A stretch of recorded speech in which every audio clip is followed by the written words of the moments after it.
Hey there, friends. Welcome back to Soundstage EDU, the podcast that helps real parents, real boosters, and real directors build thriving fine arts programs without burning out. So we've been talking about fundraising, and we decided to turn that into a series. So last time we spoke about sponsorships, and then today we're going to do more of the easier varieties. We're just going to do the fundraising things, the kind of events that you might have to plan, events that you might have to, partake in. But let's be real. How many of you are tired of wringing out wet rags for nickels at a car wash?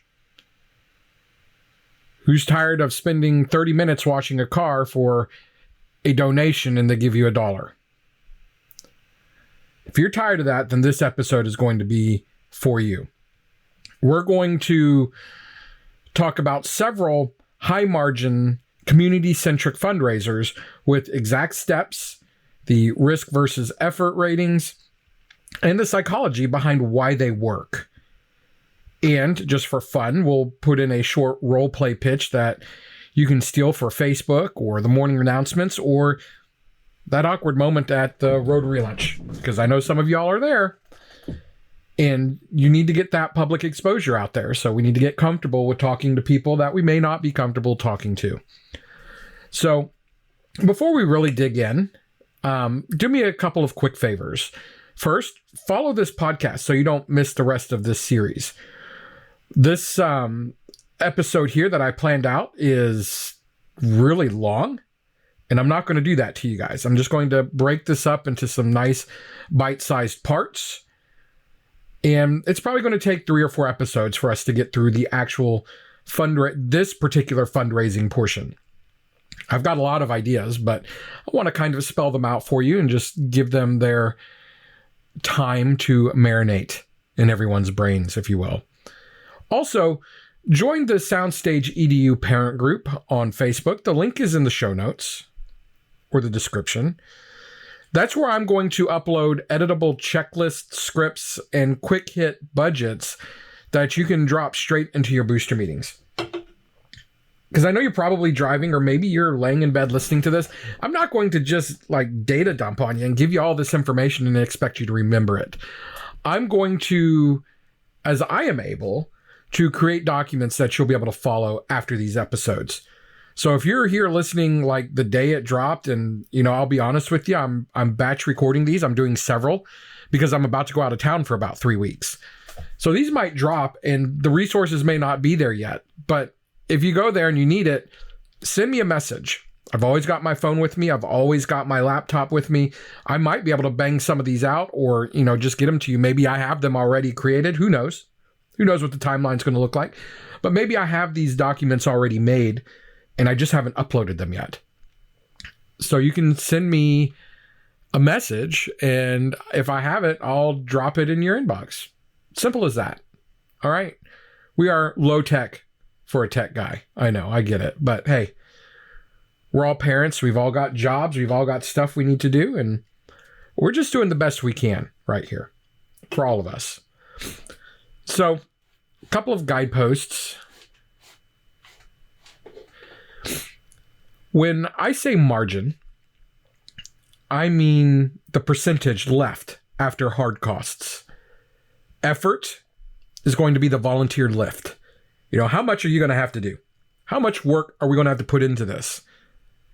And risk, those are the legal PR ops potholes to avoid.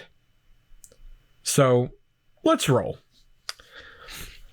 This is one that you may have seen me post about in the parent tips, tricks, and tools group, where people were asking about fundraising or something different to do. And I've dropped in there and said, hey, do a reverse gala night. And everybody's like, what? Or a reverse raffle gala night. They're like, what's a reverse raffle? And I understand that. That seems weird. It seemed weird when I came across it, but it totally makes sense. And as someone who works in hospitality, primarily, production, events, galas, I mean, those are the kinds of things that I put on with my team on a regular basis. So even this one was kind of different to me, but now having that exposure in hospitality and in gala production and fundraising, I saw a tremendous opportunity to bring this down to the booster level, if you will. I've seen things, not quite a reverse raffle, but I have seen galas where fundraising was the center point of what they were doing. And I've gleaned a lot of knowledge from being part of those and producing those. And that's why I believe in this. And I believe that this is something that you guys could do. So why does a reverse raffle gala work? Because built into it is scarcity and suspense. People will stay to the end because the last 10 tickets are the spicy tickets, man. Those are the ones, those are the prizes that you want to win. A reverse raffle is just what it sounds like. We're drawing prizes and awarding prizes in reverse. The big prize is the last ticket that's drawn. And if I were to have it done my way, you must be present to win. That keeps the people there because they want that prize. And there are many ways you can do this, many ways you can structure this. This doesn't have to be a rigid, by the rules type of thing. You can even say, once you've won a prize, you're not back in and those people will leave. Or you could say, all the tickets go back into the drawing. That could be a fun element to add to some of these, especially if you have a tradition of doing them and they're carrying on over time. And also, this is a great place for sponsors because they love a visible stage. They love the shout outs that can come from this. And even in the events that I am a part of producing, I see sponsor visibility as a big, big selling point for these sponsors. Because they're in front of their niche audience. They're in front of their people that they want to get the attention of. So, there's a lot of reasons why this could work and it can work well. The effort, it's a gala. A lot of effort is going to have to go into this. This can be quite a bit of work. And that's fine. Because when I tell you that potential behind this, you'll say, "Oh my gosh, why wouldn't we do this?" Right? But what's the risk? There's a lot with something like this. There's raffle and gaming rules, depending on your location. It could be state or county or municipality run. You need to keep prize math clear. You need to publish the terms of the raffle. And you need to publish the terms of everything else that might be going on. Like with my full scale idea of this, there is a silent auction built in. There is a mini auction built in for additional funds. There's tips to be had from like maybe having a small ensemble there playing holiday music, because most galas happen around the holidays. That's when people are in the giving spirit. That's when you want to do it. But there need to be published terms. You need to mitigate all risks, especially when you're dealing with a high margin event like this. So you would need to sell tickets to the raffle, to the event. You could sell 300 tickets at $100 each. That's $30,000 gross. $30,000. Do your car washes do that? They do not. Well, why are people going to pay $100? How are we going to sell that many tickets? You would be surprised what people would do for a school group, a group of kids that are visible in the community. You'd be surprised what people will give over the holidays. And if you build this up properly, the $100 ticket comes with a lot of value. You can have regional foods there. You can get it donated. Or keep it super simple and made by the parents so that the cost of goods stays under 20%. You can sell the final 10 as sponsored prizes. You can, like I said, you're going to draw tickets in reverse. You can mix in a paddle race or an auction for one specific need. Like, hey, maybe we need donations for new Shakos or Shako wraps, or maybe we need new wireless mics in the pit for our soloists. Maybe we need a new synthesizer. You could have specific needs and do a paddle race auction. In these situations, most people don't need to get anything in return. They just need the recognition that that's what you're doing, especially if you have corporate sponsors there. And corporate sponsors can sponsor a table for their team. Say they buy a table for $1,000, $2,000, $3,000, and it comes with a handful of tickets that go into the raffle. Plus the table is named after them, and they get shout outs and recognition from the stage from an MC, which could be a charismatic kid or a charismatic senior or the drum major. Okay. Booster president. Things I've seen done locally here, a local news personality. Just because they like the exposure and they love their community. So why wouldn't they help you? And you can bake in sponsor graphics on a screen, if you have a screen and projector in this gala room, and have a roll going all night long showing the sponsors and showing different levels of sponsors. Just increasing their visibility. And for say you have diamond tier sponsors. Okay, I'm just pulling from an event I did recently. You have that top tier sponsor of the group. Give them an opportunity to come on the stage and present for a couple of minutes. They love that. And if your entire audience is staying throughout the duration of the event because they want that final prize, that has a lot of value to that sponsor. So more things you could do here. You can have band themed food or arts themed food. You can make it a family friendly event and have mocktails that you can sell for cash. More donations. All proceeds go to XYZ. There's a lot of room here. A lot of room for creativity. You can have a small little jazz ensemble in their concert blacks, or maybe festively dressed, serenading tables or serenading people for tips. You can have someone walking around with a tip jar with them. We're talking super high margin here because it's just a cash collecting event.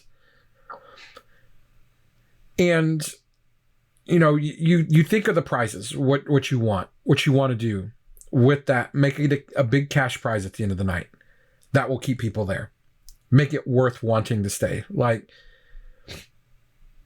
say, a $2,500 cash prize for the grand prize winner.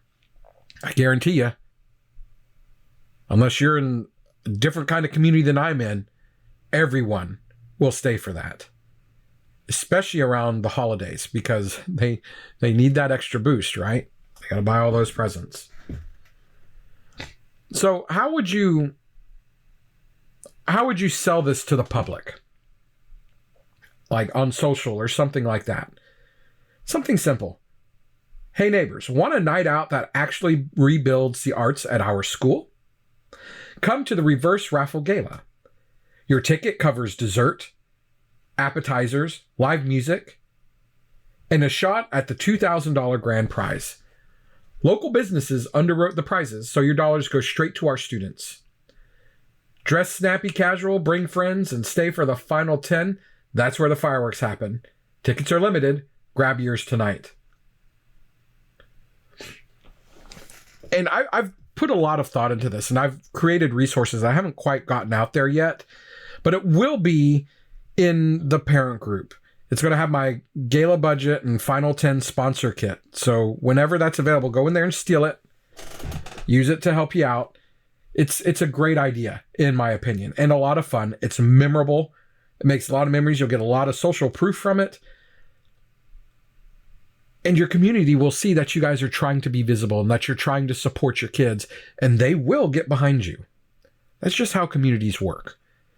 So the detailed document that I'm going to make about the Reverse Raffle Gala is going to be in much more detail than what I just described here.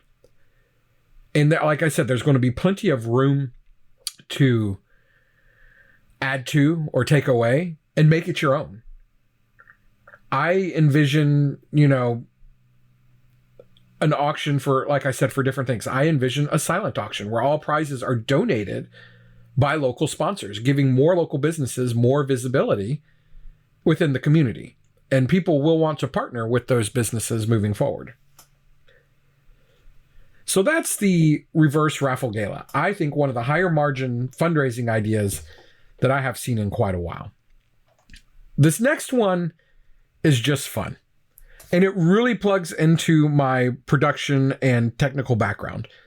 And you've heard of some of these. Maybe you've seen them, but you don't know a whole lot about them. I mean, they came, one of these events came to one of my events one time. One of these, the elements of this one came to one of my events, and I had no idea what it was until I saw videos of it and I experienced it myself. And I heard stories from other guys that I was working with on this event that had done them in the past. And I mean, that's why it came to our event, because it was something they had done before. It's called a silent disco. What is that? Well, why would a silent disco work? Well, the name itself has you intrigued if you haven't heard of it before. But it's a novel idea. And it also brings a sense of belonging. So you're using multi-channel headphones, and you're broadcasting multiple feeds to these headphones that everybody in the room is wearing. The kids love this. They love the choose your channel control. Parents love the volume control because it's quiet. Because all the music that's going on at this disco is in the headphones. And the social media posts go viral. I mean, they sell the next one before you even start planning it. And I've seen that happen in real life, But what kind of margin does something like this have? I mean, aren't there all kinds of things you need to get if you're putting on like a dance party? Yes. But the margin's surprisingly high for it. The effort is surprisingly easy. The risks involved is there's going to be rental contracts. There's going to be headsets that you have to rent, and you're going to have to count them. And there's going to be a need for chaperones. I don't need to explain why. It's a dance party. It's a dark room. There's going to need to be chaperones. There's going to be other things you're going to need to bring in as far as rental contracts. You're going to need lighting and a dance floor and things like that. Things that do cost money. So this is kind of how I envision it. You're going to rent, depending on how many people you want in there, size of your space, 200 to 500 headsets. You can pre-sell the tickets online. You can offer, say, a family hour from 6 to 7. And then the student session begins and goes from 7 to 9. You can have 3 channels. You can have a pop channel, a throwback channel, maybe some Latin EDM on another channel. I have also thought of the idea of having, making it arts focused and having one of the channels being show tunes or marching band stuff. Or you want to really get engagement and get these kids to buy in, set up a couple of DJs and have a student versus teacher DJ channel. You'd be surprised how many teachers would step in and do that just for the kids. And it's fun. And they will do it, the adults specifically, they will do it because in their mind, nobody can hear it. Because it's not being broadcast into the room, it's in headsets. And so it feels safer and they'll feel more apt to do it. But you can bring in special DJs or student DJs and just make it a big deal for a party like this. So how would you pitch this? It's a dance party in headphones. Pick your channel, light up your headset, and dance for the arts. $15 gets you in. Family hour is early. Student only after. Every headset rented helps buy new microphones and fix instruments. Limited headsets, this will sell out. And it's true, it will. If you promote it right, you'll get all the people there. And you have to sit down and build a budget for this to make sure that you're bringing in enough, and you need to add other things, drinks and snacks that you can sell. Maybe even bring in a couple of food trucks to partner with that can sell disco-themed snacks. You could have merch that you could sell at something like this. You can have, say, like a glow lounge where you could sell glow sticks and glow packs. I mean, you could sell those at the door. Or have a silent room. Well, not necessarily silent room. The whole thing's silent, right? But a sensory room where everything kind of calms down, because we do have a lot of friends that will have issues with being overstimulated in an environment like this. So you have a VIP lounge, couches, photo backdrop, have a photo booth there. I mean, the sky's the limit on something like this that you can find. I mean, kids go to these kinds of parties all the time and they spend all kinds of money. Redirect it with some real purpose to help support your group. So drop your venue photos in the parent group thread so other schools can learn from your layout if you've done something like this. Or maybe you have an idea. Maybe I could find some that I can share with you guys. I don't know. I don't know what I've got the few times that I've done this. Pardon me. But I feel this is just a very viable option. It's unique. It's fun. The kids will love it. And if you're in a community like I'm in, where you've got 3,000 kids living there, you could sell that thing out fast and make a good amount of money while doing so. And most of that's going to go straight back to the boosters after it pays the rental contracts. So we're at 22 minutes. I'm going to give you one more. We're going to say singing Valentines or musical Graham Day. Why does this work? Reciprocity and delight. Tiny surprise performances create stories people will retell. And it gives you guys in the arts visibility when you are the ones going out there and doing it. So the margin on this is almost 100%. The effort's pretty simple. You just got to find the kids that want to go out and do it. The risks behind this one, scheduling and permissions. Keep songs short. Don't make them drag on. You don't want to disrupt the school. You don't want to cause a ruckus. If you're going to do these out in the community after school hours, you need to make sure you have permission to do it. You need to make sure that you're doing it safely, that you may have an adult going with some of these kids just to keep them in check. Not that the kids are going to do anything bad, but we need to keep the kids safe. Does that make sense?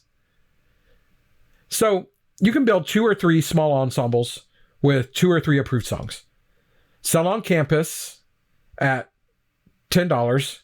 Community grams at $25 for the weekend. Offer add-ons. Rose, candy, extra harmony, time block routes. And deliver in 90 seconds. Hand a thank you card with a donation or a QR. So here's how you would pitch this to the public. Say it with a song. Our student singers will pop into your friend's class or office with a short serenade and a card. $10 on campus, $25 around town this weekend. Limited slots. Book now and make someone grin.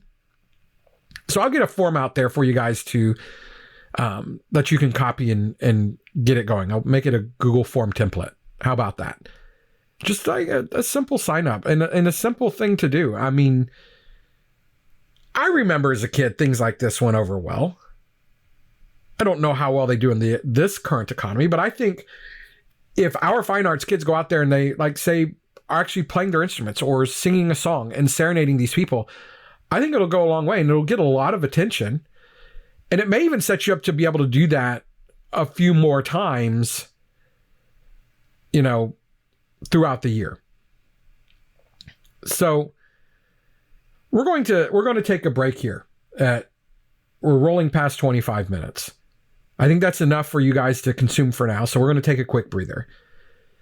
So if you're catching this as part 1, again, make sure you hit follow so part 2 lands in your feed. And jump into the Soundstage EDU parent group for the printable run of show and signage templates that you guys can take for your use. They're free to use. I'm just here to help. Advocate always. And a dad. And a lover of the fine arts. So I want to thank you guys for listening to this first one. And I'm sorry for my rambling. I'm a little distracted today, but hey, we're going to make this work. So again, I'm Mike. This was the Soundstage EDU podcast. Join the Soundstage EDU parent group. Join the group at, well, you're probably already in the group if you got this. That's where I'm promoting most of this. So make sure you stay active. Stay plugged in. We're here to help you. We're going to help you. We want you guys to all be successful this year and in the years to come. So again, until the next one, you guys take care of yourselves. Go out there and make that money for these kids. And let's all raise the bar together.